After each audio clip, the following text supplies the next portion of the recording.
I'm a Californian, and if you ask me, well, how do I make that claim, I'll just tell you I was born and raised in California. But if you ask me the difficult questions about, when was California established, or how many counties are in California, or what's the California state bird or state tree, or how do you pass a law in California, well, you'd find out pretty quickly that I'm a pretty crummy Californian.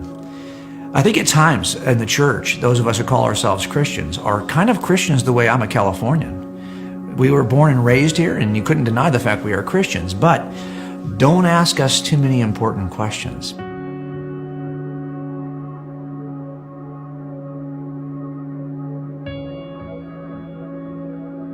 Most of my life, I've been a pretty committed atheist, and at 35, I started to take a really hard look at whether or not the scripture was telling me the truth about Jesus. And I worked as a detective, and I was working on a surveillance team at the time, and I had friends that were cops, and they wanted me to become a Christian, and they shared what they believed with me. And I discovered pretty quickly that these folks in their professional lives were incredibly evidential and rational and thoughtful case makers. They could give you 5 reasons why that bad guy we're working is responsible for those robberies. But if I asked them for 5 reasons why I could trust the Bible, suddenly took an entirely different approach to their large picture, big metaphysical picture. The claims of Christianity they couldn't answer the same way they could answer whether or not that guy is our robbery suspect. And I thought to myself, really?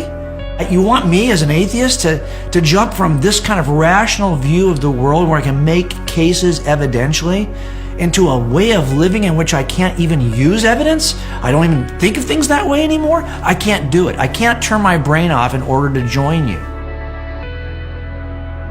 A number of years ago, I got called out to an officer-involved shooting scene. I was working on my homicide team, and sure enough, we have to investigate officer-involved shootings too. And when I got there, the officer explained to me how he got in a gun battle. He said he pulled over a car for drunk driving. And as he walked up in the car, he could smell alcohol coming out of the window. So he asked the driver of the car to get out of the car to do what he calls an FST. We all call it that. It's his field sobriety test.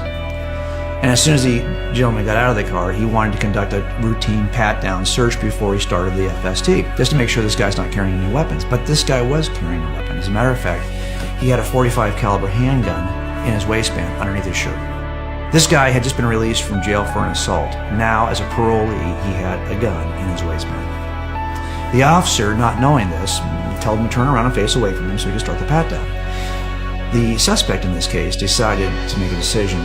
He knew that if he was caught with the gun in his waistband, he would do a year in jail, just for possession of the gun. So he had to make a decision that night about whether he was going to go back to jail for a year or kill the officer.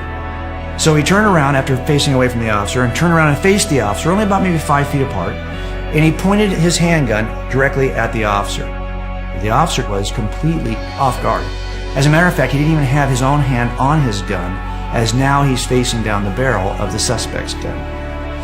But he was wearing his bulletproof vest. So he stood there and he decided, given all my options, here's what I'm going to do. I'm going to trust my vest, and I'm going to tense up my stomach muscles, and I'm going to take the first couple of rounds while I get ready to return fire. Now think about that for a second. Once you know that the vest can stop rounds, and if you know that the vest can stop rounds, you're far more likely to stand tall in that vest in a point of challenge. So here's my question for you. Do you know enough about your Christian worldview to know that it can stop bullets? Have you tested it? Have you allowed the bullets to hit the vest? Have you listened to the objections of atheists? Have you listened to the objections of those who don't believe Christianity is true? And are you prepared with the answer? Confidence is not free. Confidence comes at the end of an intellectual investigation that requires an intellectually robust form of Christianity. Yes, you might hold that Christianity is true today accidentally. You don't even know why it's true. But you don't have to hold it that way. I think there are people out there who are unbelievers, who think that if only Christians would be exposed to the evidence, they would no longer be Christians.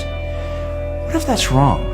What if, in fact, the more you're exposed to the evidence, the more confident you would be in your Christian worldview? Look, I make no apology about being a Christian because I know I can dig as deep as I want into the evidence, and I'm not going to scare myself away from what I believe.